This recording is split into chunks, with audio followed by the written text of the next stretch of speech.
আমরা সবাই জানি আমরা একদিন মারা যাব, কিন্তু কখনো কি এইভাবে ভেবে দেখছি?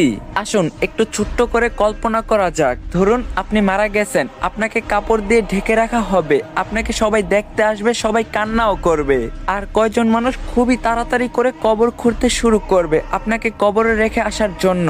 আর কেউ বাজারে যাবে আপনার জন্য সাদা কাপড় কিনে আনতে। আর অন্যদিকে কেউ পানি গরম করতে ব্যস্ত আপনাকে শেষ গোসল করানোর জন্য। পানি গরম করে আপনাকে একটা খাটে শুয়ে গোসল করানো হবে। তারপর আপনাকে একটা সাদা কাপড় পরানো হবে, সাথে একটু সুগন্ধিও লাগিয়ে দিবে। আর ওইদিকে কবরও তৈরি হয়ে গেছে। এবার আপনাকে নিয়ে যাওয়া হবে জানাজার নামাজের জন্য। নামাজ শেষে এবার কয়েকজন মানুষ আপনার খাটটা কাঁধে তুলে নিয়ে যাবে আপনার আসল গন্তব্যের দিকে। কবরে নিয়ে গিয়ে দুইজন মানুষ আপনার কবরে নেমে আপনাকে খুবই আস্তে করে কবরে শুইয়ে দিবে। সাদা কাফনে মোড়ানো আপনার লাশের বাঁধন খুলে দিবে আর আপনার মুখটা বের করে দিবে। তারপর তারা উঠে আসবে আপনাকে একা রেখে। তারপর আপনার কবরের উপর বাঁশ বিছানো হবে ঢেকে দেওয়ার জন্য। এবার সবাই আপনার কবরে মাটি দিচ্ছে আর চলে যাচ্ছে। আপনার উপরে বিছানো বাঁশের ফাঁকা দিয়ে আপনার উপর কিছু মাটিও পড়ছে।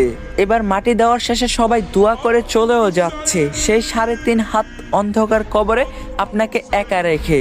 এই সব কিছু আপনি বুঝতেও পারছেন, দেখতেও পাচ্ছেন, আর হয়তো খুব চিৎকার করতেছেন, কিন্তু কেউ আপনার চিৎকার শুনতে পায় না, দেখতেও পায় না। এবার শুরু হবে আপনার দীর্ঘস্থায়ী কবরের জীবন। কিছুদিন পর ধীরে ধীরেই সবাই আপনাকে ভুলে যাবে, আপনজন বাড়ির লোক সবাই সুন্দর আনন্দে জীবন কাটাবে। সবকিছু ঠিক আগের মতোই চলবে, সব থাকবে, শুধু থাকবেন না আপনি। এখন একটু চোখ বন্ধ করে ভাবুন, যদি আজকে আপনি মারা যান তাহলে আল্লাহর কাছে কালকে কি জবাব দিবেন আপনি? চেষ্টা করবেন 5 ওয়াক্ত নামাজ পড়ার। আর বহুদিন পর ইসলামিক কন্টেন্ট নিয়ে ব্যাক করলাম। ভিডিওটা কেমন লাগছে অবশ্যই কমেন্টে জানাবেন। তো দেখা হবে নেক্সট ভিডিওতে। আল্লাহ হাফেজ।